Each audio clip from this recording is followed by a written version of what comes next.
Hey athletes, it's me Arya. Welcome to my channel fitness with Arya. आज मैं आप सबको बताने वाला हूं कि आप कैसे कर सकते हो एक कैलिस्थेनिक्स की ऑसम फॉर्म, जिसको करने में ना कोर को, बैक को, लेग्स को और आपके माइंड को काफी ज्यादा स्ट्रेंथ लगानी पड़ जाती है उसे करने के लिए। हाँ, जिसकी मैं बात कर रहा हूँ उसका नाम है बैक लीवर। तो चलो फिर शुरू करते हैं। तो एथलीट्स, बैक लीवर करने से पहले आपको कुछ बेसिक फॉर्म्स करनी पड़ेंगी बैक लीवर की, जिसमें आपको अपनी बॉडी को ओपन करना पड़ेगा और अच्छे से वार्म अप करना पड़ेगा।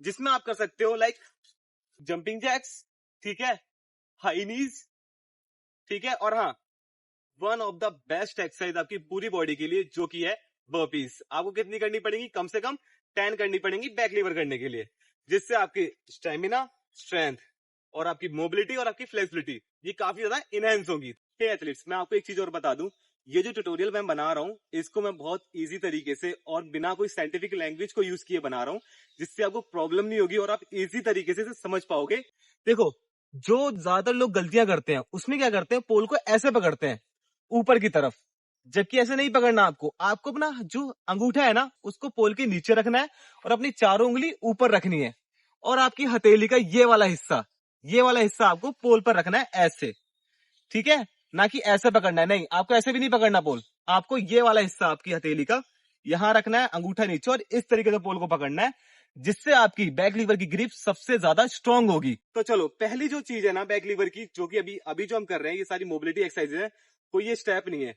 तो देखो, जो पहली चीज है ना, उसमें आपको पोल को पकड़ के ना रोटेशन करनी पड़ेगी, कम से कम 5 रोटेशन करनी पड़ेगी, आगे से पीछे, पीछे से आगे। तो ऐसी रोटेशन आपको कम से कम मिनिमम 5 परफॉर्म करनी पड़ेगी, जिससे आपकी बैक अच्छी तरीके से फ्लेक्सिबल होगी, स्ट्रांग बनेगी। अब मैं आपको बताता हूं आपका स्टेप नंबर 1 बैक लीवर के लिए, जो सबसे ज्यादा इजी है, जिसको आपको करना ही करना चाहिए, वो है ग्रिप। मैंने आपको बता दी है। सबसे पहले आपको बैक लीवर करने के लिए अपनी बॉडी को रोटेट करने के बाद होल्ड करना है कम से कम 15 सेकेंड।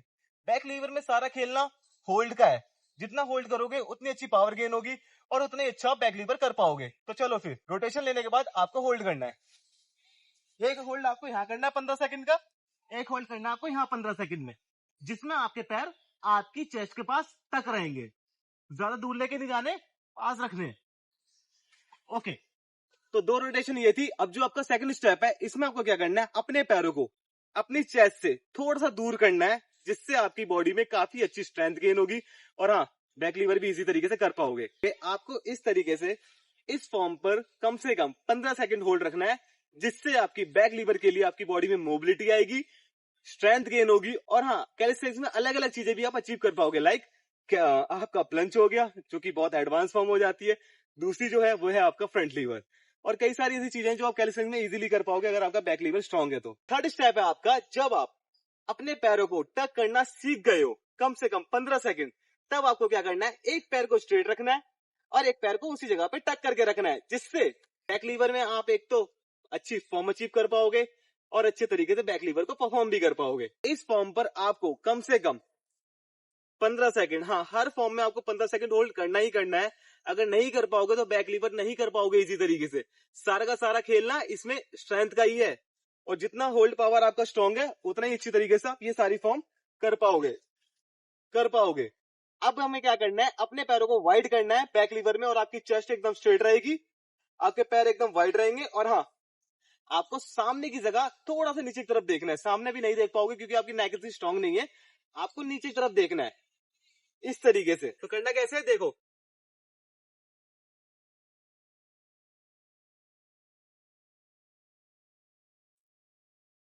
तो देखा आपने, तो आपकी बॉडी इस तरीके से वाइड रहनी चाहिए अगर आपको बैक लीवर एकदम परफेक्ट तरीके से करना है।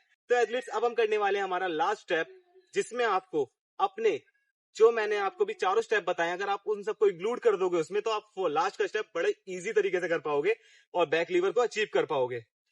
तो चलो फिर, let's start back lever. Grip इस तरीके से पकड़नी है, जिसमें आपका पाम ऊपर की तरफ हो, अंगूठे नीचे की तरफ, क्लोज ग्रिप रहनी चाहिए आपके शोल्डर के according. 1 2 3, let's start back liver.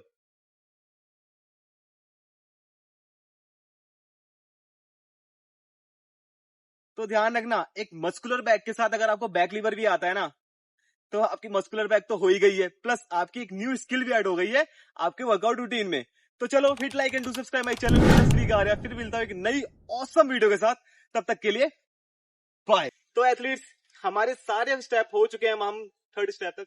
पहला कौन सा था? टक। दूसरा लंच। पहला टक था चेस्ट के पास, दूसरा बाहर की तरफ, तीसरा बैर वाला, चौथा ये। हाँ